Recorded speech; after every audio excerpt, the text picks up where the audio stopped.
Bu hikaye özetle konfor alanını terk etme hikayesidir demiş Fatih Bey ve bugün benim konuğum oldu. Kendisinin sıfırdan bire gelme hikayesi ve bu yolda ilerlerken karşılaştığı problemler ve sonrasında nasıl bir başarıya ulaştı hepsini detaylı anlatacak ve özellikle vurgu yapmak istediğim nokta Amazon'da başarılı bir satıcıyken 350 bin dolara mağazasını yurt dışında başka bir firmaya satmış. Öncelikle Fatih'in hikayesini dinleyelim, kendisini yakından tanıyalım. Hoş geldin Fatih. Hoş bulduk. Biraz bahseder misin kendinden? Mühendissin. Malzeme mühendisiyim. Afyonkarahisar Üniversitesi'nden mezun oldum. Mezun olduktan sonra iş arayış süreçlerim başladı. Normalde Gebze'de ikamet ediyorum. Gebze'de sanayinin geliştiği bir yer. Fakat iş bulmam çok zorlu oldu. Çünkü İngilizce bilmiyordum ve tecrübem yoktu. Bu tecrübe ve İngilizce bilme sarmalı içerisinde kaldım. Gazete ilanıyla bir iş buldum. Yaklaşık 4-5 ay vardiya mühendisliği yaptım. Daha sonra İstanbul'da başka bir firmadan iş teklifi aldım. Fakat maaş şartları, sosyal şartlar bir önceki firmadan farklı değildi. İstanbul Beylikdüzü'ne taşındım. Şirket evinde kaldım. Yaklaşık 1,5 yıl orada üretim mühendisi olarak çalıştım. Bu süreçte şöyle bir zorluk yaşıyorduk. Asgari ücretin bir tık üzeri bir maaş alıyorsunuz. 2 yıldır çalışıyorsunuz. Beni bekleyen biri vardı ve evlenmek istiyordum ben. O dönemde aldığım maaş ev kirasını ödeyip beni geçindiremiyordu. O dönemden sonra bir arayışa başladım. Bu arayış daha iyi bir iş, en azından beni geçindirecek, hayatımı idame ettirebileceğim bir iş arayışıydı. Fakat burada karşıma İngilizce çıktı. Ya İngilizce bilmiyorduk. 6 yıl okul okumuşum. Şu anda şöyle düşünüyorum. Bir insan 6 yılda 2 dil çok rahatlıkla öğrenebilir. Çünkü internet çağında YouTube'u veya başka programları kullanarak da İngilizce öğrenebilirdim veya bir başka dil de öğrenebilirdim. Fakat yapmadık. Yani her öğrenci gibi mezun olana kadar kendimi geliştirme adına. Şu an nasıl İngilizce var mı? Şöyle bir durum var. Şu anda hem İngilizce hem Portekizce konuşuyorum. Öyle mi? Evet. Nasıl öğrendiniz? Şöyle oldu. İzleyiciler arasında bir arkadaş var. O da satış mühendisi olarak aynı firmada çalışıyordu. Biz aslında beraber yani neden bu firmadayız, neden daha iyi bir firmada değiliz'i analiz ediyorduk. O zaman bir İngilizce kursuna gittik. Çok başarılı olamadık. Daha sonra yurt dışına gitmeye karar verdik. Daha önce hani böyle bir şey yurt dışına gideceksin deseler kendime inanmazdım. Ama bir çıkmazdaydım. Yapmak zorundayım. Öyle hissediyordum. Ama çok para da yok. Para yok. Bir araba almıştım. Arabam o zaman 14.000 TL, 7.000 dolardı. İlk önce Faruk gitti Güney Afrika'ya. 15 gün bekledim. Aradım Faruk'u. Faruk hala yaşıyordu. Daha sonra Faruk'a sordum hani tehlikeli bir ülke Güney Afrika, Cape Town. Hayatın iyi olduğunu söyledi. O gün istifa ettim. O hafta çıkarttım, arabamı sattım. O da çok ayrı bir hikaye zaten. Biraz da nasip olduğunu düşünüyorum. Peki bir dakika, o Güney Afrika'ya gitme amacı neydi aslında amacı? İş Dil için mi? öğrenmek. Dil öğrenmek. Ya İngilizce öğreneceğiz, geri döneceğiz ve o zaman aldığımız maaşın 2 katını alacağız ve geçineceğiz. Yani Sadece hedef buydu. Dil okulunun orada bir yeri mi vardı Güney Afrika'da? Güney Afrika, Cape Town aslında çok fazla dil okulu olan bir yer. Aslında biraz daha İngiltere gibi. Neden Güney Afrika'ya gittik? Çünkü paramız diğer ülkelere yetmiyordu. İşin açıkçası Amerika vizesine başvursam firmanın bana sponsor olması gerekiyor. Firma da sponsor olmak istemiyordu açıkçası. Faruk da Amerika'ya gitmek istiyordu. Faruk'u önce ikna ettim. Yani Güney Afrika daha güzel ülke, daha ucuz, daha özgür hissederiz orada. O şekilde ikna ettim önce. Önce onu gönderdim. Ardından 15 gün sonra aracımı sattım. 1.000 dolar uçak bileti aldım. 6.000 dolarım vardı ve 6.000 dolar da aslında 6 ay için yeterli değildi. 27 yaşından sonra ikinci bir öğrencilik hayatım başladı açıkçası. Okula 400 dolar veriyordum. 400 dolar host family var. Hintlilerin evinde kalıyorsun. 1.000 doların 400 dolarını host family'ye veriyorum. 400 dolar kursa veriyorum. 200 dolar bana kalıyor. Onunla da KFC'de yemek yersem yetmiyordu. Öğlenleri orada food lovers'lar vardır. İşte üzüm alıyorum, cheddar peynir alıyorum, böyle parça karpuz alıyorum. Brezilyalı kızlar geliyor, o Fatih ne kadar sağlıklı besleniyorsun diyor. Halbuki yok. olsa ben de KFC'den yiyeceğim yani. Ama şu an durumlar biraz düzelmiş. Evet, 69 kiloydum, şu anda 90 kilo oldum. Evet. O zaman Sıfırdan bire gelişim hikayesi. Evet. Hint lokantasına gidiyorum, Faruk'u çağırıyorum. Çünkü makarna pahalı, 2 kişiye de yetiyor yani, içerisinde et var. Buraları belki keseriz. Konu nereye gidiyor?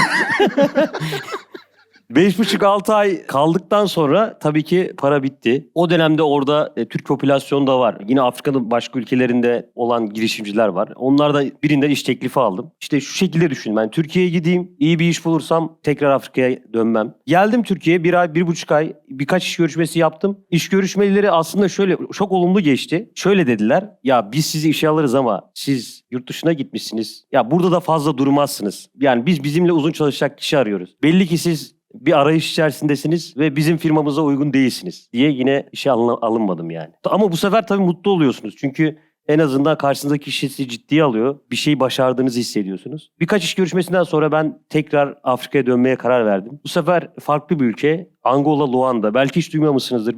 Angola? Evet, bir basket maçında Türkiye ile Angola oynamıştı. Belki oradan duymuşsunuzdur. Luanda'da yaklaşık orada 2 yıl kaldım. Portekizce konuşan bir ülkeydi. Aslında patronum da İngilizceni burada çok geliştirirsin diyerek beni çağırmıştı. İngilizce geliştiremedim ama Portekizce öğrendim. İlk 1 yıl çok zor geçti. Vizem olmadığı için depoda çalışıyordum. Muhasebe işleri yapıyordum. Affedersiniz, tuvalet dahi yoktu. İkinci yılda vizem çıktı. O zaman aslında bu firma parakende ve toptan işi yapıyordu. Onların ithalatını yapıp toptan ve parakende satıyorduk. İkinci yılda oraya 2 tane mağaza açtık. Parakende çok başarılı geçti. Toptan da başarılı geçti. Ama ülkenin şartları çok kötüydü. Yol yok. O sizin belgesellerde seyrettiğiniz hayat var. Barakalar var. 2 kere sıtma oldum orada. Sıtmadan da ölebiliyorsunuz. Yani Peki sonra ne oldu? Hani Amazon'la nasıl tanıştınız? daha sonra Türkiye'ye döndüm. Türkiye'de yine Kariyer.net'ten iş başvuruları yapmaya başladım. Bu sefer benim için çok kolay geçmeye başladı. Yani haftada 4 gün iş görüşmesine gidiyordum. Yani takım elbisem kapının önünde asılı ve ben giyiniyorum, gidiyorum. Fakat bu iş görüşmelerinde de yine hani beklediğim maaş skalasına ulaşamadım. Ya maaş skalası senin için nedir diye sorarsanız eğer şuydu sadece. Yani ev kirasını ödeyeceğim. Ya eşim çalışmadan geçinebileceğim. Yani çocuklarım, 2 tane çocuğum var. Hani bunları tek maaşla geçindirebileceğim. Yani çok yüksek beklentim yoktu. Yani 2016-2017'de bu aslında normalde işte 4.000 TL verdiği zaman bir firma bu yeterliydi yani geçinmek için. Türkiye'de birkaç kurumsal büyük firmayla görüşmeye başladım. Türkiye'nin yine bir büyük jeneratör firmalarının birinde yaklaşık 6-7 görüşme yaptım. Yani insan kaynaklarından CEO'ya kadar görüştüm. Bu 4 ay sürdü ve ben bu işi çok ciddiye alıyordum. İşin sonunda bana 2550 TL gibi bir maaş teklif ettiler ve kabul ettim. Yani bir geleceğim olacağını düşündüm orada. 3-4 ay çalıştıktan sonra beni Güney Afrika, Johannesburg'a bölge satış müdürü olarak gönderdiler. Yine gittiniz oralara yani. Tekrar Johannesburg'a gittim. Evlenmiştim. 3 ay olmuştu. Konfor alanımı bir kez daha terk ettim. Eşimi burada bıraktım. 3 ay sonra Güney Afrika'ya gittim. O zaman da yine 2750 dolar gibi maaş alıyordum. Dolar 3'tü. Orada yaşıyordum, yine bana çok fazla bir şey kalmıyordu. Yani hep bir arayış içerisindeydim. Hep bir çıkmaz içerisindeydim. Daha sonra eşim İngilizce bilmiyor. Ülke tehlikeli. Orada yaşayamayacağımızı düşündüm. Ve geri dönmeye karar verdim. Geri döndüğümde işte 30 yaşındayım. 29-30 yaşındayım. Çocuğum oldu. O dönemde yine yeni bir yerle görüşüyorum. İşe başlayacakken bir arkadaş vesilesiyle dolu hasar onarım işine girdim. Çok farklı bir iş. Ne onarım? Dolu hasar onarım işi. Dolu hasar Evet, onarım. 2017'nin sonunda, Temmuz'unda İstanbul'a dolu yağdı. Ve bu dolu hasar onarım işini Brezilyalı teknisyenler yapıyordu. Ben de Portekizce konuşuyordum. Bir arkadaş aracılığıyla Portekiz'den bir ajansa tanıştık. Yaklaşık 1 yıl boyunca Türkiye'ye 150 kadar teknisyen getirdik. Yetkili servislerde bu hasar onarım işlerini yaptırdık. Ajans işi oldu bu. Evet, hayatımda ilk kez orada parayla tanıştım. Şöyle bir şey oldu. Bu anlaşmaları yaparken bile kendime hani o kadar az maaşlar alıyorum ki 4000 tane araç onardık ve şöyle Brezilyalı arkadaşımız işte o zaman 500 dolar gibi bir rakam alıyor. Araç başına 600 dolar gibi bir rakam alıyor. Bana dedi ne kadar istiyorsun? Dedim ki ben araç başı 50 TL istiyorum. Yani 50 TL 100 TL gibi bir rakamla 4000 araç yaptık. Bugün olsaydı muhtemelen bugünkü ticari tecrübem olsaydı o dönem muhtemelen 500 bin dolar bir dönem para kazanabilirdim. Fakat paranın çok zor kazanıldığını düşünüyordum. Yani çok istersen vermezler. Artık yani bu bana bir mobbing gibi bir şey olmuştu. Yani kafamın içerisinde yer etmişti. Ama o dönem bir araba aldım. Araba tutkum var. Yani arabasız olmayacağını düşünüyorum. Ve 8 bin dolar param vardı. O dönemde YouTube'dan yine videolar seyrediyorum. Girişimci videoları seyrediyorum. İsmi geçse olur mu bilmiyorum. Tanıştık. Bu işi ilk kez dile getiren bir arkadaştı. Şimdiye kadarki tecrübelerimle yine da ihracat yapmışım. Incotermleri biliyorum. Geleneksel ticareti az çok Angola'da yapmışım. Ya bana dendi ki Amazon FBA diye bir şey var. Çin'den ürünü alıyorsun veya Türkiye'den. O zaman Çin popülerdi. Amerika'ya gönderiyorsun. Amerika'da depoda ürünü Amazon tutuyor. Sen satışı yapıyorsun. Daha sonra ödemeni alıyorsun. Bunu duyduğum zaman dedim ki ya ben bu işi geleneksel olarak zaten her parçasında bulundum. Yani başka bir ülkede bulundum. Türkiye'den ürünü aldık. Bu ülkeye getirdik ve bu ülkede bunun parakende ve toptan olarak yaptık. Ben bunu yapabilirim dedim. Ya ben şu ana kadar ben bu işe hazırlanmışım diye düşündüm yani. Aslında yaşadığım bütün olumsuzluklar beni Amazon'a hazırlamış. Eğitim aldım. Sonra ilk ürünü bulduk. İlk bulunduğum ürün Foam Bits. Bu slime içerine çocuklar strafor koyuyorlar renkli. Tabii ilk bu ürünü bulduğum zaman yani yeni bir işe giriyorum. Arkadaşlara anlatmaya utanıyordum yani. Ne satıyorsun? strafor tanesi satıyorum. Yani biraz garip oluyordu. Tabii onlar da diyorlar seni dolandırıyorlar arkadaşlar falan diyorlar. Yani strafor alacaksın, Çinli'den ürün alacaksın. Satıcıların %90'ı Çinli ve sen Çinliler rekabet edeceksin, para kazanacaksın diyorlar. Diyordum ya biz inovatifiz yani. Türkler inovatif yani. Biz onlardan daha iyi satabiliriz. İşe çok inanmıştım. O zaman diyordum ki ya ben bunu yapabiliyorsam herkes yapar. Herkese işi anlatıyorum. Yapmanız lazım. Ya bu iş kolay bir iş. Ben hani ortalama zekada bir insanım. Hani İngilizcem de işte perfect değil. Hani bir şeyler yapmaya çalışıyorum ama şimdiye kadar interneti sadece Google'dan haberlere bakmak için kullanmışım. Aslında yazılım altyapım yok. Hiçbir şey de yok yani. O dönem günlerce video seyrettim. Hani bu iş nasıl olur diye. Eşim artık dedi ki ya şu bilgisayarı kapatır mısın? Çünkü dedi bu adamın sesini artık duymak istemiyorum. Neden izlediğini de bilmiyorum dedi. Eşime de anlatamıyorum işi. Yani o da işe inanmıyor. Tabii o dönemde Amazon'a başlama sürecinde şöyle düşündüm. Dedim ki benim 8.000 dolarım var. Bana bu bir yıl yeter. Ben bir yıl bu işi deneyeceğim. Olmazsa 2 dil biliyorum. Mühendisim. Türkiye'de Portekizce bilen mühendis yok yani o derece. Ben yine tekrar kurumsal hayata başlarım. Yapacak bir şey yok dedim. O dönem şu telkinleri aldım. Ya senin işte 2 çocuğun var. Sen kariyerini yarıda bırakıyorsun. Bırakmam. Böyle bir işe girme. Sen kariyerine devam etmelisin. Ama ben artık kafaya takmıştım. Yani işe çok inanıyordum. O dönemde ilk 5-6 ay iyi satış yaptım. Biz de o dönemde tabii Facebook... Bu strafor parçaları değil mi? Evet, strafor parçalarını 6-7 ay sattım. O dönemde Facebook grupları çok aktifti. Birbirimize çok yardımcı oluyorduk. Birbirimize tabii şöyle yardımcı olduk. Birbirimizden yorum almaya başladık. Amazon algoritması fark etti. Yorumlar silindi. Satış durdu. Satış durunca varyasyon yapmam gerekiyor. Ürünü başka bir ürünle işte varyasyon yapacağım. Yeniden gireceğim. Ona yorum alacağım. En azından stoklarımı varyasyonla eriteceğim diyordum. Evet, eğitim aldığımız arkadaşlarla görüştük. Arkadaşlar varyasyon yapmayı bilmiyorlar. Sonra farkına vardım ki aslında ben Amazon'dan %5'ini %10'unu bilmiyorum. Yani sadece kargo planı yapabiliyorum. İşte reklam verebiliyorum. O zaman da şöyle bir şey söyleniyor. İşte bir marka gibi görünün, fiyatlarınızı kesinlikle aşağı düşmeyin. Buna benzer sürekli telkinler alıyoruz. Ben baktım ki ürünü satamıyorum. Ürünün fiyatını işte 13 dolara satıyordum. 7 dolara çektim. Ürün günlük 30 tane satmaya başladı. Sonra tekrar 13 dolara çıkarttım. Yine 30 tane satıyor. Sonra anladım ki indekslenme diye bir kavram varmış. İşte o dönemde bu satışlar aslında yorumlardan sonra çok kötü gitmeye başladı. Bir dönüm noktası daha oldu benim için. Yeniden eğitim almam lazımdı. Ama ilk aldığım eğitim yeterli değildi. O zaman da eğitime 800 dolar gibi ücret veriyorduk. Ve ben aslında direndim eğitim almaya. Yani iyi Tuna'dan eğitim almak istiyordum ama 800 doları da vermek istemiyordum açıkçası. O dönemde ya bu işe devam edeceğim dedim ya da devam etmeyeceğim ya da bu eğitimi alacağım dedim. Eğitimi aldıktan sonra açıkçası hayatım değişti. Çünkü yani marka olmayı, kapak sayfasına resim seçmeyi bile Pickfu üzerinden yapman gerekiyor. İşte ben çok hoşlanıyorum, resim çok güzel diyorum fakat o Amerika'daki müşteri kitlesi senin kapak resminden hoşlanacak mı? O ürüne en azından yorumun yoktur. İşte ürünü ilk lansmanını yapıyorsun. Ürünü satın alması için ne yapman lazım? Biz bu detayları çok fazla düşünmüyorduk işin açıkçası. Burada yıl 2019 civarı Evet, değil mi? artık 2018 bitiyor, 2019 başlıyordu. Peki bu yani satmaya karar verdiniz sonuçta. Bu projeyi bir yere sattınız, yurt dışına bir yere sattınız. Evet. O kısma biraz daha yaklaşmak istiyorum da. Hızlı bir geçiş yapacağım. Zaten burası Çok merak ediyorum ben de 1-2 çünkü. dakika sürecek zaten. Tamam. O dönemde işte eğitimi aldıktan sonra aslında Amazon'un biraz daha yapısını anlamaya başladım. Detaylı eğitimi aldıktan sonra. O zaman rekabetin düşük olduğu bir ürün buldum. Ve bu ürünü satmaya başladım. İlk önce aslında bir tek varyasyonda sattığım bir üründü. Sonra 7'li varyasyonlu ve 28'li varyasyonunu soktum. Daha sonra agresif reklam vermeye başladım. Ürün günlük işte 100 satışın üzerine çıkmaya başladı. O dönemde şöyle bir şey hissediyorum. Ya artık 100 satışa ulaşınca ortalama günlük 350-400 dolar kazanıyorum. Yani bakıyorum aylık seller board yükledim. API'den bakıyorum aylık 10 bin dolar net kazancım var. Ya diyorum muhteşem. Ama ay sonu geliyor bakıyorum 10 bin dolarım yok yani. Nerede bu 10 bin dolar? Sonra baktım ki iş büyüyor ve ben aslında hiç cebime para koyamıyorum. Çünkü 10 bin dolar kazanıyorum. 10 bin doları tekrar ürün almak için Çin'e yatırıyorum. Bu süreçlerde de Amazon FBA'de hakimsiniz konuya. Yani ürünü ilk önce sipariş ediyorsunuz. %30'unu ödüyorsunuz. Bir lead time'ınız var. 2-3 haftada üretiliyor. Daha sonra tam ödemesini yapıyorsunuz. 1 ay gemi kargo sürüyor. 1 ay satışı sürüyor. Ödemeyi almanız ondan 25 gün sonra. Yaklaşık bu süreç 3,5 ayı alıyor. Böyle olunca bir baktım aylık 30-35 bin dolarlık artık order veriyorum Çin'den.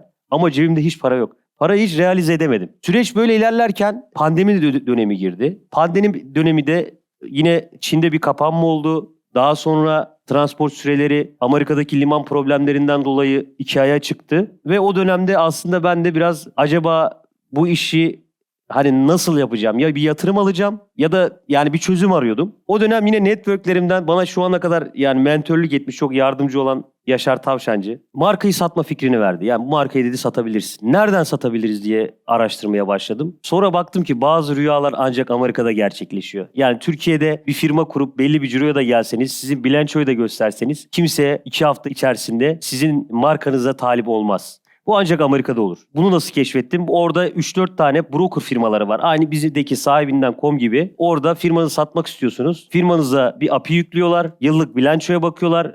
Firmada size soruyorlar ki işte ürünü kaça mal ediyorsunuz? Ürün maliyetlerine giriyorsunuz. Yıllık ortalama satışlarına bakıyorlar. İvmeye bakıyorlar. Bu analizi size 3 gün içerisinde yapıyorlar. Yaptıktan sonra da diyorlar ki sizin firmanızı biz bir değerleme yapıyoruz. Sizin firmanız aylık kazancının 40 katı, 42 katı veya 50-55 katına kadar marka birliğine göre bir değerleme yapıp bir değer biçiyorlar size. Siz eğer kabul ediyorsanız diyorsunuz ki ben bu rakama firmamı satmaya razıyım. Ben de o dönemde bir firmanın komisyonları daha düşüktü. Çünkü bu brokerlar da satışı yaptığı anda sizden bir komisyon alıyor. Philip Empires var, bunların en ünlüleri. %15 gibi bir komisyon alıyor. Quitlight diye başka bir firma buldum. Ama o dönemde yaklaşık 20 firmaya mail attım. Ve bazı firmalardan çok ilginç cevaplar aldım. Firma sizi satın almak istiyor ama diyor ki ya yıllık cironuz minimum 1 milyon dolar olmalı. 1 milyon doları geçerse biz hemen talip olup sizin firmanızı alabiliriz. Benim de firmam yıllık maksimum 700 bin dolar ciro yapmıştı. O 3 yıllık süreçte şu şekilde gerçekleşti. İlk yıl 160 bin dolar, daha sonraki yıl 420 bin dolar. Son satmadan önceki cirom 720 bin dolarlık bir rakamdı. Tabii benim için bu bir rüyaydı yani. Çünkü ya 4 bin lira maaşa razısınız ama sonunda geliyor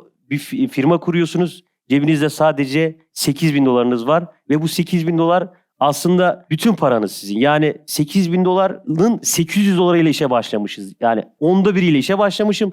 İş büyürse bu 8 bin doların içerisinden de birer parça kullanırım diyorum.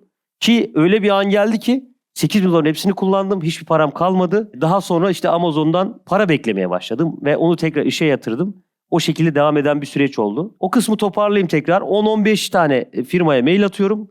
Onlardan işte olumlu olumsuz cevaplar aldım. Bir firma değerleme yapmak istedi. Quitlight firması. Değerlemeyi yaptılar. Mağazama 380 bin dolar değer biçtiler. Daha sonra tamam dedim ben. 80 bin dolar müthiş paraydı benim için. En azından realize olmuş. Realize olacaktı. Çünkü şöyle bir şey var. Hani arabam vardı. Hala arabam var. Bir ev alacağım. Evi alsam yani diyorum ki işte zorlanırım. Almayayım. Evi de biraz hanımın zoruyla o dönem aldım. İyi ki almışım çünkü şu anda bile bir anlamı yok yani o rakamın. Çünkü Aralık'ta iyi bir rakamdı. Yani 300-350 bin dolar Aralık'ta çok iyi rakamdı. Şu anda bile artık bir ev parasına düştü maalesef. Kabul ettim. 2 hafta içerisinde teklif geldi. Genellikle teklifler %10 altına gelir. 340 bin dolar teklif geldi. 340 bin doları kabul ettim. Tabii heyecanlı bir süreç. Yaklaşık 3 hafta 4 hafta işte Amazon hesabı da bu arada şahsi hesap. Yani bir firma da yok yani. Devredecek. Sadece hesabı devredeceğim. O dönemde işte inventory'yi 90 gün sonra ödeyeceğiz dediler. Bir sözleşme imzalandı. İşte broker aracılık etti. Ve firmayı toplamda 325 bin artı 32 bin dolar inventory ile 357 bin dolara sattım. Parayı nasıl ödediler? Şöyle tabii o kısımlar benim için biraz yani heyecanlı geçen süreç. Çünkü yani dolandırılabilirim kısmını da hesabı mı düşünüyorum. verdiniz? Öyle bir şey yapmadık. Orada şöyle emanet diye bir durum var. Emanet hesap diye bir durum var. Sizin ilk önce anlaşmaları bir emanet firmasına gönderiyorsunuz ve bu firma sizin parayı tutuyor. Aslında yani sizden ve alıcıdan bağımsız bir yerde para duruyor. Siz oraya işte 500 dolar gibi bir ödeme yapıyorsunuz. Onlar anlaşma bittikten sonra transferi size yapıyorlar. Yani aslında çok güvenli bir alışveriş oluyor. Ama bu tecrübe olmadığı için biz o zaman acaba bir şey olacak mı diye düşündük. Bu kısımda benim ilgimi çeken şey şu oldu. Firmayı ben aslında İsrail olduğunu düşündüğüm Yahudi çünkü bir firmaya sattım. İlginç kısım şu, firma benim firmamı %90'ını kredi çekerek aldı. Yani orada bir kredi kuruluşuna benim mağazamı gösterdi. Onlar yine bir API yüklediler. Mağazanın son 2 yıllık geçmişine baktılar. Ve biz bu firmaya kredi veririz dediler. 287 bin dolarını kredi firması emanete gönderdi. Kalanını alan firma gönderdi. Ve Amerika'da faizler %3, %4 olduğunu düşünürsek yılda yani çok ucuz bir rakama sadece kendi kredi notlarıyla benim firmamı almış oldular. Hazır bir işi almış oldular. Onlar size parayı nasıl gönderdi? Türkiye'ye mi gönderdi? O şöyle oldu. Emanet olan firmaya attılar. Sonra işte biz anlaşmalarımızı tamamladık. Ben hesabı o dönemde işte devrettim. hesap devretme şu şekilde oldu. Fatih Durun adında bir LLC kurdular benim adıma ama firmanın sahibi onlar. Daha sonra Amazon'dan hesaptan parça parça kontak numaralarını, mail adreslerini, Güncel. LLC liability'leri falan güncellediler. Herhangi bir sorun yaşanmadı. Sonra işte satış gerçekleşti diye onayladılar. Banka hesabına para geldi. Hesabı gördüğümde hesabın patlayacağını düşündüm. Yani Şunu da merak ediyorum aslında ben bir yandan. Mesela bu videoyu şu ana kadar izlemiş olan kişiler YouTube'da konuya hakim olmuş olan insanlar diye düşünüyorum. Yani sizin hikayenize hakim olmuş olan insanlar. Ve benzeri şekilde Amazon'da da ticaret yapan insanlar olduğunu düşünüyorum. Onlar ne yapıyor mesela? Onlar Türkiye'ye parayı nasıl getiriyor? Nasıl muhasebeleştiriyor? Vergisini nasıl ödüyor? Ya da ödemiyor mu? Ya da sizin gibi varlık barışıyla mı hallediyor? Onu merak ediyorum. Onu yorumlar kısmına yazarsa izleyenler bir okuyalım beraber. Ben de Türkiye'deki durumu çok merak ediyorum gerçekten. Ben nasıl yapıyorum? Ben açıkçası Amerika'da yaptığım satışın vergisi Amerika'da ödeniyor. Para Amerika'da kalıyor. Malı Türkiye şirketi Amerika şirketime sattığı için kestiği fatura ne kadar? Atıyorum $10.000 Türk şirketinin. Dolayısıyla Amerika şirketi de o kadar para gönderiyor Türkiye şirketine ve o muhasebeleştiği için de ve kati ihracat olduğu için de Türkiye'de vergisi ödenmiş oluyor. Yani Türkiye'de KDV ödemiyorsunuz sadece ama gelir vergisi ödeniyor elbette. Ya bizim o muhasebesel işler biraz tabii ben çok uzman değilim o konuda. Hep bizim muhasebeci bu işleri hallediyor ama özellikle Türkiye'de bu işi yapanlar, e-ticaret yapanlar, uluslararası ticaret yapanlar nasıl ödüyor vergilerini, ne yapıyorlar? aynı sizin söylediğiniz şekilde yapıyorum. Yani buradan oradaki bir firmaya ihracat yapıyorum. O firmadan ödemeler geliyor. Oradaki ödeme orada da yani Amazon ödemeleri o firmaya gidiyor. Yani bu şekilde yapıyor. Sizin yaptığınız yöntem Türkiye'den yapanlar için doğru bir yöntem. Evet. Ama Çin'den yapanlar için kime sorsam çok farklı cevaplar veriyor. Evet, işte ben onu merak ediyorum. Bakalım ne diyecek izleyenler. Yani o kısımda ben genellikle şunu tercih ediyorum. Türkiye'de paraya ihtiyacım olmadığım için paramı Payoneer'de tutmaya devam ediyorum yani. Şu an peki $350.000 sattınız orayı. Evet. Mağazayı. Evet. E-ticaret hikayeniz bitti aslında Amazon'da. Bitmedi. Şöyle yeniden iki mağaza yönetiyorum. 3 tane marka kurdum. Yeni bir hedefim var. Yeni bir markayı $2 milyon satmak istiyorum. Güzel gidiyor mu? Şu anda tohumlama dönemi diyebiliriz. Çünkü Türkiye'nin şöyle bir zorluğu var. Yani dünyada yenilik ilk önce Çin'de çıkıyor. Yani Türkiye'ye gelene kadar yaklaşık 2 yıl geçiyor. Türkiye'de yeni bir şey üretmek istiyorsanız doğru üreticiyi bulmanız gerekiyor. Doğru üreticiyi buldunuz, yeniden ürünü tasarladınız, kalıpları yapıldı, ürün çıkacak. Bu süreç maalesef çok uzun sürüyor. Yani Türkiye'de ben şu anda 4 ayrı grafikerle çalışıyorum. Hala yapılan tasarımları beğenemiyorum.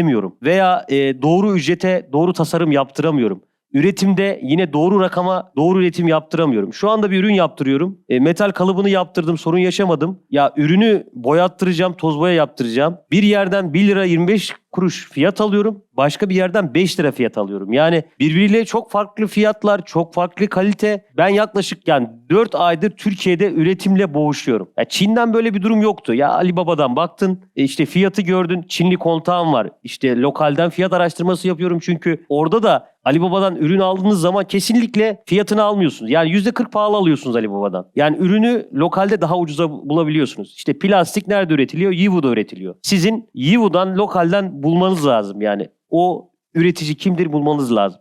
Çünkü hakikaten bir yerde doğru. Yani Çinlilerle rekabet edeceksiniz. Çinlinin fiyatına yakın bir fiyattan da ürünü almak durumundasınız.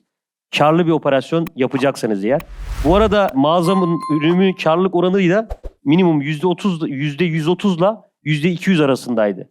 Sezon geldiği zaman %200 kar eden bir üründü. $1.25 mal ettiğim üründen Brütte Amazon'dan şu anda bile $4,5, $5 kalıyor. Öyle bir üründü. Diğer varyasyonlarında daha yüksek rakamlar kalıyordu. Şöyle Brütte %100 kar ettiğiniz bir ürün ilk 6 ayda kesinlikle size %30'dan fazla kar ettirmiyor. Investment bedeline göre. Çünkü çok ciddi bir reklam harcamanız lazım. Aslında Amazon'da işler biraz daha zorlaştı şu açıdan. Önceden yorum alıyordunuz, giveaway yapıyordunuz. Fakat şu anda Amazon algoritması bunları zorlaştırdı. Yani giveaway yapabiliyorsunuz ama yorum alamıyorsunuz. Mağazanızı suspend ediyor. Çinliler bunu yorum birleştirme, bileket yöntemleri kullanıyorlardı. Amazon artık yorumsuz listeleri de eğer ciddi reklam bütçesi ayırdıysanız sizi ilk sayfalara getirebiliyor. Önceden yorumla çok rahat geliyordunuz. Şu anda yorumla değil, sıfır listelere daha çok öncelik tanıyor. Tabii bu yaklaşık bir 4 haftalık bir süreç var. Bu süreçte eğer ürününüz başarılıysa, tutundurabiliyorsanız gerisi geliyor. Fakat Amazon FBA'de şöyle bir şey var. Bir ürünle ilgili plan yapıyorsanız çok uzun vadeli plan yapmanız lazım. Yani ürüne girdiniz, ürünün size geri dönüşü 9. ayda başlıyor. Yani ürünü başladınız, hazırlık süreci geçti, Ürün depoya indi. Mesela insanların çok düşünmediği şeyler. Ürün depoya iniyor, diyor ki benim 3000 ürün var, satılmıyor. Yani 60 tane Amazon'da depo var. Ürün geliyor Amazon'daki depolara dağılıyor. Dağıldıktan sonra sizin için aslında birçok eyalette available olmaya, ilk sayfalara gelmeye başlıyorsunuz. Kaliforniya'da ilk sayfada olabilirsiniz ama New Jersey'de ürününüz daha available olmadığı için Amazon sizi göstermiyor bile. Onun için ciddi stok tutmanız gerekiyor. Yani ben 100 adet gönderdim. Ya ürün çok niştir. Hemen satarsınız. Ama o ürünü en az 2000 tane göndermeniz gerekiyor ki 60 depoya bölündüğü zaman her birinde en azından işte 30'ar adet, 40'ar adet Stok olsun. ürünü stoğunuz olsun. Ben çok teşekkür ederim Fatih Bey. Çok güzel bir hikaye dinledik. Geçmişinizde bu işe nasıl başladınız, sıfır noktasından bu noktaya kadar nasıl geldiniz? Bence çok etkileyiciydi. Ben çok hoşuma gitti açıkçası. Sonrasında da finalde de çok değerli teknik bilgiler verdiniz. O da bir eğitim gibiydi. Çok teşekkür ediyorum. Başka eklemek istediğiniz bir şey var mı son olarak? Ya aslında buraya çıkmamın sebebi hani istifade ettiren fikirler. Yani ismi benim için çok değerli.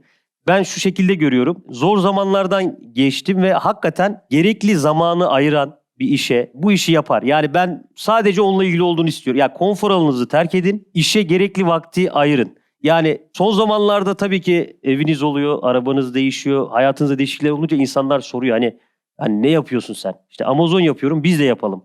Diyorum ki ya ilk önce bir minimum 300 ila 500 saat arasında video seyretmeniz gerekiyor. Kimi izleyelim? İşte tavsiye veriyorum. Bunları izleyin. Ben size yardım edeceğim. Giden arkadaşlar bir daha geri gelmiyor. Yani çok kolay bir şey var. Yani açacaksın, izleyeceksin. Evet. Çünkü bu şu anda bugün hani ben personel bulmakta bile zorluk yaşıyorum. 3 kişi çalıştırdım şimdiye kadar. 2 ay sürüyor süreçler. Ya insanlar emek harcamak istemiyorlar. Yani çok kolay. Yani ansiklopedi açıp bakmayacaksınız. Yani YouTube'dan açacaksın. Sıralı olarak bunları izleyeceksin. Çünkü şu anda ben sana başla desem senin o tecrübeyi edinmek için ben 1 milyon 2 milyon TL belki, yani bu arada tabii tutan ürünlerimi anlatıyorum. Yani bunun içerisinde yine tutmayan 6-7 tane ürünüm var. Yeniden başladığım halde tutundurmayla uğraştığım ürünlerim var. Ben şu anda hemen yani ilk başladığım zaman tecrübesizdim. Herkese başlayın diyordum. Ama bugün diyorum ki ya ben bu tecrübeyi tecrübe edinmişlerden edinin. Ya Tuger Bey'i izleyin, batış hikayesini izleyin, çıkış hikayesini izleyin. Siz yani bu işte hani avantajlarını, dezavantajlarını iyi bir şekilde öğrenin. Daha sonra gelin yardımcı olayım. Fakat hiç dönüş yok. İnsanlar gidiyor, izlemiyorlar, sıkılıyorlar. Ya ben bunu yapamayıp deyip bırakıyorlar. Ben de arkadaşlara diyorum ki ya çok değerli arkadaşlarım var. Biliyorum yani yazılımda çok iyiler. Bilgisayarla benden daha çok haşır neşirler. Benim bilgisayar haşır neşirliğim Amazon'dan sonra başlıyor. Ondan öncesi yok yani. Bir advertising nedir? İşte Google Trend'den, yani beni mesela çok heyecanlandırmıştı. İşte Google Trend'den bir şey yazıyorsunuz. İşte bardak yazıyorsunuz İngilizce. Dünyanın neresinde, hangi bölgede, hangi şehirde en çok bardak aranıyor bilebiliyorsunuz. Yani bunu normalde işte Facebook reklamıyla, Instagram reklamıyla satış yapan herkes bilir. Ya bunu dahi bilmiyordum. Yani sıfır bilgi. Ya sıfır bilgiden durum buraya geldiyse bunun ben kesinlikle hani izlemek, çalışmak, tecrübe edilenleri takip etmek ve network oluşturmak olduğunu düşünüyorum. Evet. Peki çok teşekkür ederim. Ağzınıza sağlık. Çok keyifli oldu gerçekten de. Evet, Fatih Bey'i dinledik. Çok da bilgi edindik gerçekten de. Seyircilerimiz de burada. Birazdan Fatih Bey'e sorular da soracaklar, soruları varsa eğer. Siz de seyirci olarak buraya katılabilirsiniz. Yapmanız gereken şey videonun altındaki o Biletix ile ilgili bir link var. Oraya tıklamak. Oradan alıp buraya gelebilirsiniz. Konuk olabilirsiniz Fatih Bey gibi. Yine bir formumuz var. O formu tıklayarak hikayenizde kendinizden bahsedebilirsiniz. Sadece e-ticaret olması gerekmiyor. Normal hikayenizden işte girişim hikayeniz, beyaz yaka girişimleriniz vesaire herhangi bir şey olabilir. Önemli değil. Yazın sadece. Biz okuyalım. Duruma göre sizi davet edebiliriz buraya. Çok teşekkürler. Kendinize iyi bakın. Hoşça kalın.